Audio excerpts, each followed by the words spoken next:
Hey, what's up? It's Jason Lucchese and welcome back to the YouTube channel. I am so excited that you are here with us today. We've got an amazing video that we're going to be sharing, and alongside me, we've been doing more videos together, which is always fun. We've known each other since 4th grade. Mike drew a really cool little drawing back in the grade. Mike, do you want to tell him about that drawing that really kind of, made us friends ever since you drew it?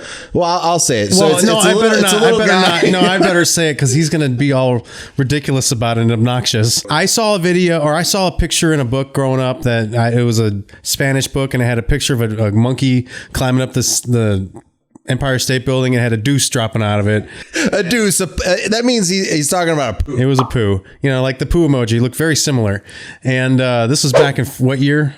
This was 1992. So way before the poop emoji. So for those of you that think you created the poop emoji, no, this started way back when.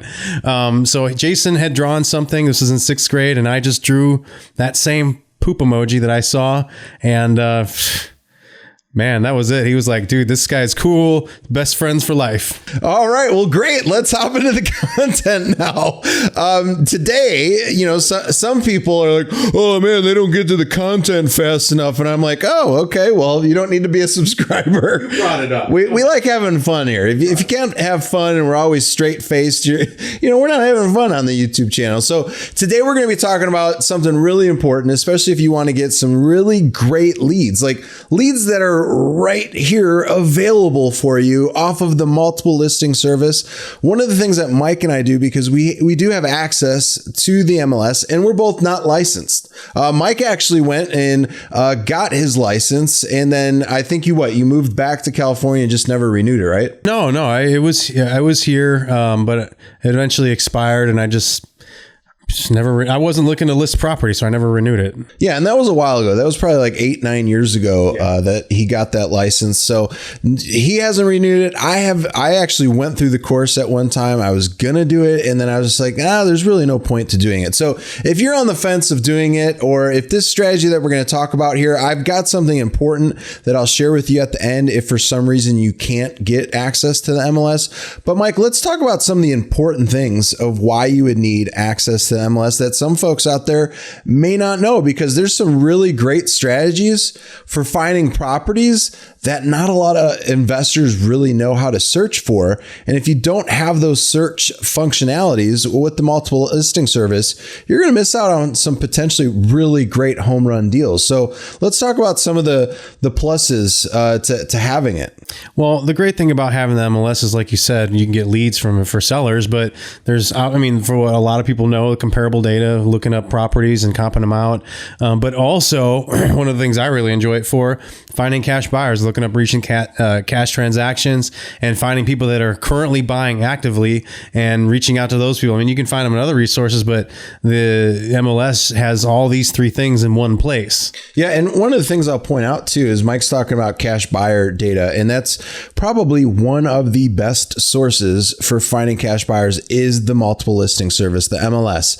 And the main reason why is you could go and find people, Mike, like that just bought a property for cash within the last 30 days. Would you consider that buyer to be a hot individual that might be potentially wanting to buy more properties? Oh yeah, especially if it's, say, right down the road from a house that you just bought and they're rehabbing. And gosh, wouldn't it be easy for them to have two houses right next door to each other that they're rehabbing, that they can drive by to one location as opposed to multiple spots? Hey, we've talked to people when we're talking about their criteria and reaching out to cash buyers. I've talked to plenty of them that said, nope, I'm only buying on that street for that reason. Because they got to go check their projects and they don't want to have to go all over town. So it's nice and easy when it's all in one place. Yeah, essentially, for some of those cash buyers out there too that are maybe like doing all the rehabs themselves. Essentially, like what I'm talking about is they hire a crew, they do the rehabs, and that cash buyer is only focused on that one deal. They're not looking for more deals at that time because they're so focused on that one rehab. So what happens is they get done with that rehab and they're like, oh shoot, I got to go out and find more deals. Mm-hmm. But no, Mike and I tapped into something here. We contact those individuals and we're like, hey, we've got a property not too far from the property that you just purchased at 123 Main Street. Would you be interested in taking a look at it? Now, Mike, if you were in that spot as a rehabber and you just got this new property, you're 50% done and you're getting to that point, hey, I'm going to sell this property and now I got to start thinking about, hey, what's my next project? Would you be excited to talk to me? Jason, I am literally having a conversation right now with somebody about a property. They purchased one on this street, and I'm literally talking to them about another one that's, I think, a block away from the one that they purchased and rehabbed. So yeah, I think you would be quite excited to hear from me when I said, or when you say, hey, I've got one right down the road. Really? No, and it's really important what we're talking about here. I know it's cash buyers so much on the MLS, but you could go on there, and how we find the data is we look at the tax record. So who bought this property a month ago for cash? And then what you could do from there is you could take the information for who bought it, and you could go to like a free skip tracing website like fastpeoplesearch.com and go ahead and find those people from there. So that's one thing that we really like about that all the goes MLS. into showing how important it is to, if you can get the unrestricted access to the MLS, whether you're an agent or not, there's a huge bonus. And that's why you're here. You want to know how you could potentially do that. Yeah, and we're going to be talking about how you yourself can get access here in just a little bit. So make sure you stay tuned to this video, because we've got some important information we're going to share with you at the end here.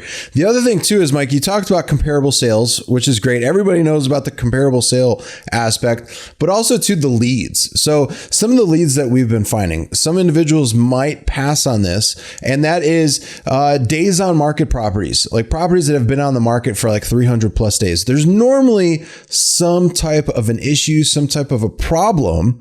And, the agent that has it listed can't go above and beyond to find a particular buyer for it, because there might be some problems with it. If I went onto the MLS right now, we would probably have at least 300 plus properties in the areas that we're looking for that have days on market of above 300. And it doesn't matter if it's CDOM, the C stands for cumulative. So it might have that as well. But Mike, when we talk to these types of people and we talk to the agent, well, first of all, we're not just setting up a time, going to look at the property and, doing the normal thing that a real estate investor does. So Jason Palliser does this, and be consistent. He loves saying that, right?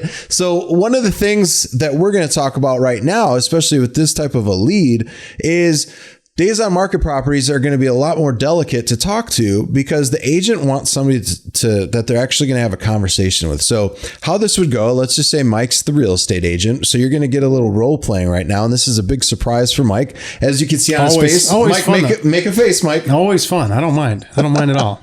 So Mike's the agent. I'm calling about this property. It's a different 123 Main Street. So I'm calling Mike. I'm like, hey, Mike, I was calling about the property you have listed on 123 Main Street. Can you give me a little bit of information about it? I saw it's been listed now for about a little over 400 days.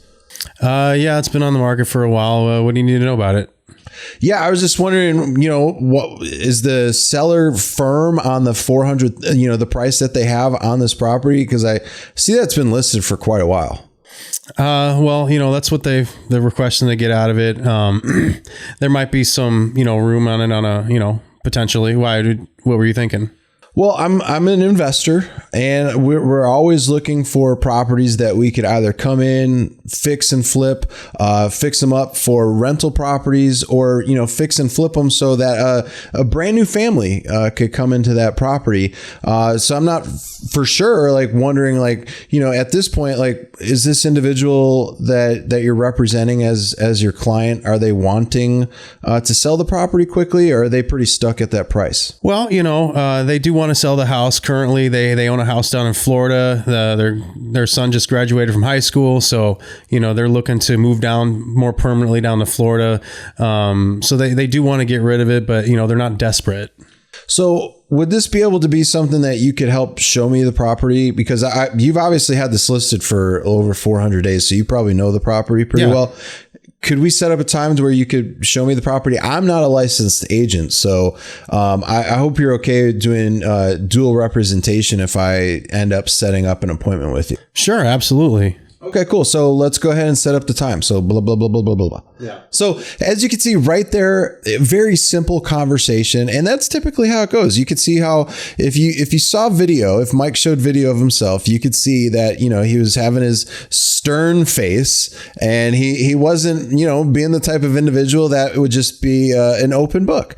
And that's typically how agents how they are. That's how they are. I'm trying to give you the realistic, first off, and I'm sorry to anybody who's an agent out there, but first you got to get them on the phone. I don't know how many times I've called some of these, and maybe that's the reason it's been listed for 400 days. I don't know. But first off, you got to, a lot of times you're going to call them and you're going to get their voicemail and you're going to leave a message and they're going to call you back.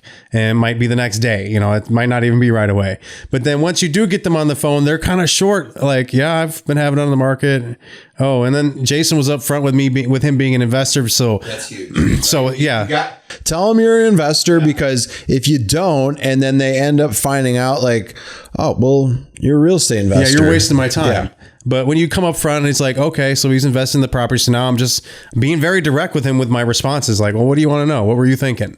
And he's appreciating that because I'm not beating around the bush. I'm appreciating it because apparently my time, I'm either really busy or, I just don't hear my phone ring. I don't know. But, clearly my time is incredibly valuable to myself. So I appreciate him being really short and straight to the point with me. Now I know setting up this appointment, he's not buying for himself. And that's kind of what he's trying to get across to me.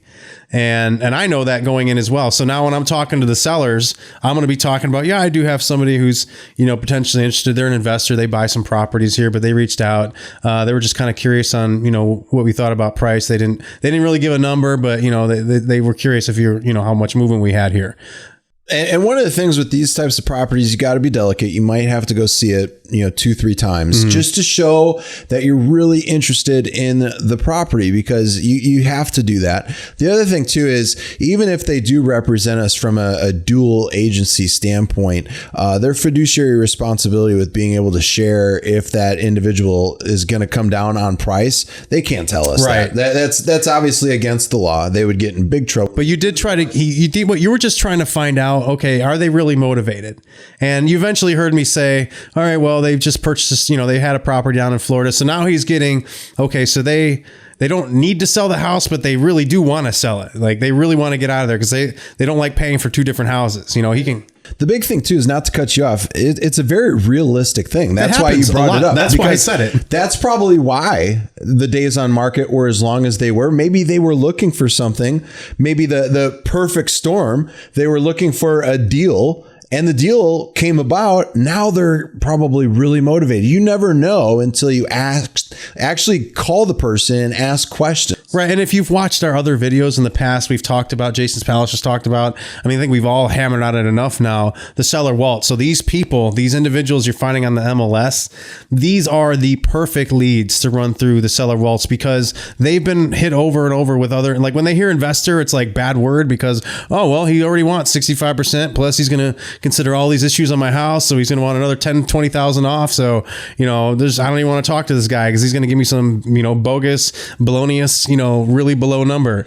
And so, balonious, what's that? That's the new word for numbers that investors give sellers. They give them balonious numbers because they don't make sense, and neither does balonious. That's a good one. And the big thing there too is, we could come in, the seller waltz is probably most ideal for these types of properties, because once you start using the seller waltz, we could probably start identifying, okay, so they're not going to accept, a number that we're going to be able to make money with.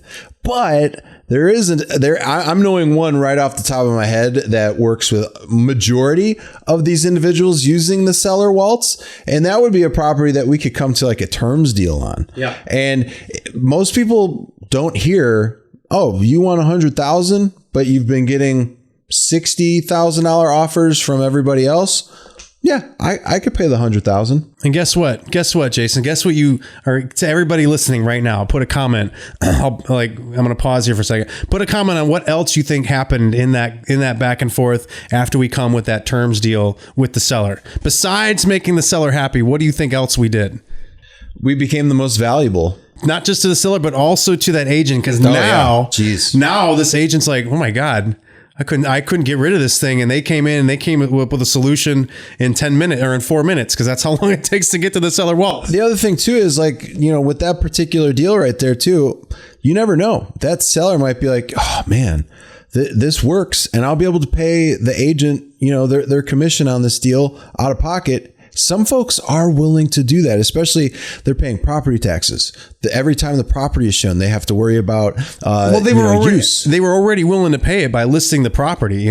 Part of the seller wealth you're not going to use because part of it is saying, hey, I appreciate you don't, not listing it with the real estate agent. Obviously that part you can't use, but the rest of it, come up with a solution and being the most valuable to this person and saying something different. We've had conversation with individuals where properties were under contract with an agent and we didn't quite get the terms because they weren't sure they wanted to pay the agent off. They just rather waited until the contract expired. It's been on market 400 days, so how much longer does it have? No, exactly. And here is what we want to do is the big reveal that we want to share. There's two things that you could do. 50% of you will like number one. 50% of you will like number two. It just depends on where you're at as you're watching this. But number one is how we've been able to gain access to the multiple listing service is getting non-licensed sales assistant access.